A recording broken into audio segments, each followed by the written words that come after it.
Hi everyone, welcome back to my channel. Hope you all are doing amazing. So as you must have read the title, आज मैं आपके साथ अपनी face shaving की routine को share करूंगी and not only that, कुछ बहुत ही ज़्यादा important questions related to PCOS, thick facial hair and also some other questions related to shaving, उन सब के आंसर्स दूंगी इसी वीडियो में.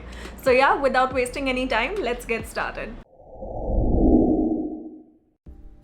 Okay guys, so let's just start with a simple face wash. सबसे पहले आपके फेस को एक नॉर्मल फेस वॉश से वॉश कर लीजिएगा एंड फॉलोड बाय दैट उसको थोड़ा सा एक्सफोलिएट करना. आई एम यूजिंग इलाना का एक्सफोलिएटर एंड इसको जेंटली आपकी स्किन पर रब करना है. जोर से घसड़ना नहीं है वरना आपकी स्किन बैरियर खराब हो जाएगा.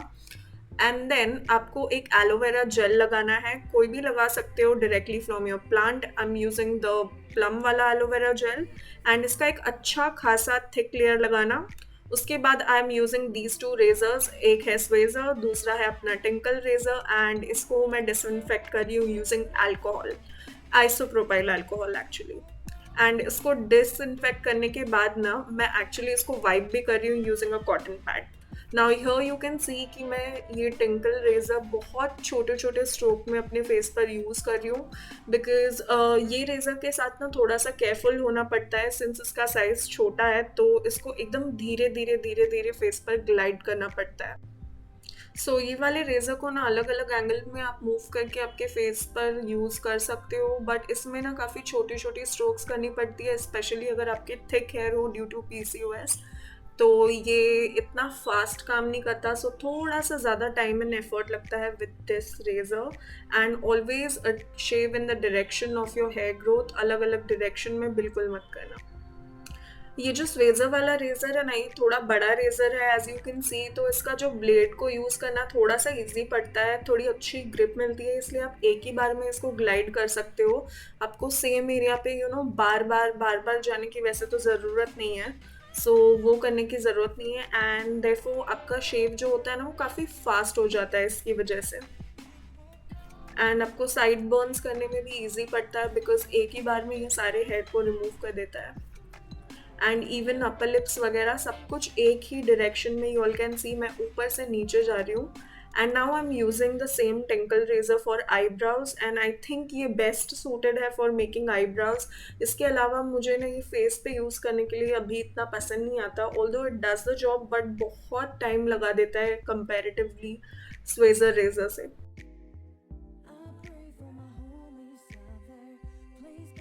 And now after shaving please wash your face again and gently pat करके उसको ड्राई करना, घिसना मत.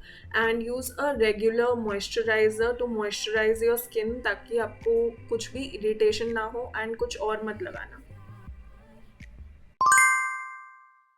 Alright guys, so जो सबसे common misconception है about shaving is that you start getting a lot of thick facial hair after using a razor, which is not true. Actually मैं जब college में थी तब से मैं shaving करती थी and when I could afford buying an epilator तब मैंने epilator खरीदा. तो for good 3 to 4 years I was shaving my face and तभी मुझे ये problem बिल्कुल भी नहीं हुई थी of ingrown hair and excessive hair growth वगैरह, कुछ भी नहीं. And you know what, after starting to use an epilator तो मुझे काफ़ी ज़्यादा फ्रीक्वेंटली शेव नहीं करना पड़ता था, इसीलिए मुझे वो कन्वीनियंट लगता था. But when I went for my laser session this time, if you must have watch that video, मैंने उसमें भी बोला है कि मेरे डर्मैट बोलते हैं कि more than epilating and waxing it's best to go for shaving. And now I do agree with my dermat and also my endocrinologist because they very kindly explain this to me कि मेरे जो PCOS का issue है ना, that is causing मेरा thick hair and बहुत ज़्यादा stubborn hair वगैरह ऑन माई फेस. तो इसीलिए I kind of educated my myself ज़्यादा रिसर्च करने के बाद I came to the conclusion that it is not my facial razor, it is just my PCOD which is acting up. And also if you have a normal facial hair growth तो वो normal ही आएगी, it will not be thicker या ज़्यादा darker वगैरह. Also guys, ये जो frequency होती है ना आपकी शेविंग की, ये भी ज़्यादा मत करना. Just do it like once in 10 to 12 days because that is enough. उससे ज़्यादा करोगे एंड ऑल्सो आई नो कि सिंस मेरी हेयर ग्रोथ अभी थोड़ी कम हो चुकी है, तो you know I use to do it quite frequently पहले, बट अगर आपको लगता है कि आपको नीड है तो ही करो, otherwise please don't do it just for the sake of looking you know aesthetically pleasing या ऐसा कुछ. Now the next most important thing is to disinfect your razor, because ये काफ़ी ज़्यादा इंपॉर्टेंट है if you are reusing a razor. And again you just have to reuse one razor twice या maximum 3 times in case of emergency.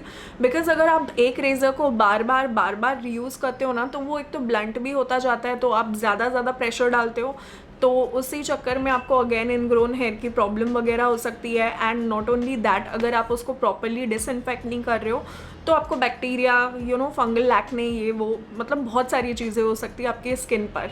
तो इसीलिए please maintain इतना hygiene कि आप अपने रेज़र को डिसइंफेक्ट कर रहे हो and you are disposing it after every use if possible, otherwise after 2 uses maximum. Now another common issue that a girl has after shaving is कि यू नो बहुत ज़्यादा लाल लाल दाने दाने जैसे हो जाते हैं.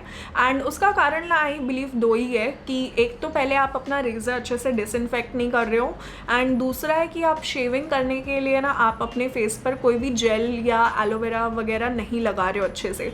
सो you have to apply a good thick layer of aloe vera gel if you are wanting to shave, otherwise वो जितना भी फ्रिक्शन होगा ना आपके फेस पर बिकॉज ऑफ द रेज़र, वो सारा उसके वजह से ना आपकी स्किन बाद में रिएक्ट करेगी. एंड विथ डिसइंफेक्शन तो मैं तो बोलूँगी कि मेडिकल से जाओ एंड आइसोप्रोपाइल अल्कोहल लेकर आना, and you have to dip your razor in that just for 20 to 30 seconds. It will kill all the bacterias present on the razor. तो अगर वो नहीं कर पाओगे अगर, तो प्लीज़ आपके रेज़र को अच्छे से 1 मिनट तक wash it. Now talking about the process of shaving, so now it is I have started using a razor which is called a स्वेज़र. ये मेरे डर्मैट ने रेकमेंड किया है. And also there was this one question by a subscriber कि आप ये वाला क्यों पसंद करते हो अभी दूसरे किसी भी नॉर्मल रेज़र से ज़्यादा. सो ये बहुत ही वैलिड क्वेश्चन था which is why I thought of making this video actually. तो सबसे पहले ना ये जो रेज़र है ना, आई यूज़ टू थिंक कि ये काफ़ी ज़्यादा एक्सपेंसिव है, बट 1300 रुपये के 50 पीसेस आते हैं. सो अगर आप डिवाइड करो तो 26 रुपये का एक पड़ता है, which is actually cheaper than your single Tinkle razor. Now coming to the point, why is it more effective. अगर आपको PCOD है ना, तो जो टिंकल रेजर है ना उसमें आपको थोड़ा सा ज़्यादा एफर्ट डालना पड़ेगा to glide it on your face, because आपके बाल नॉर्मल लोगों से थिक आते हैं, सो वो थोड़े ज़्यादा यू नो उनको एफर्ट लगेगा निकालने के लिए. एंड विद दिस स्वेज़र वाला रेज़र वो थोड़ा सा ज़्यादा बेटर और बड़ा रेज़र है.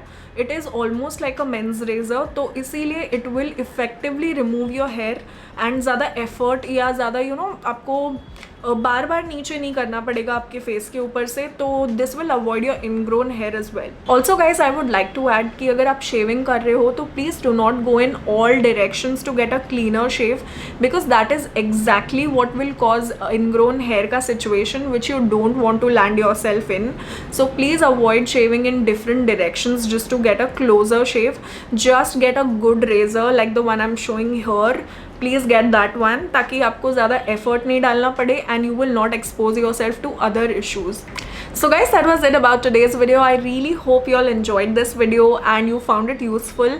तो अगर पसंद आता है तो please let me know by clicking the like, share and subscribe button, and I'll see you guys in a new video super soon. तब तक के लिए bye and take care.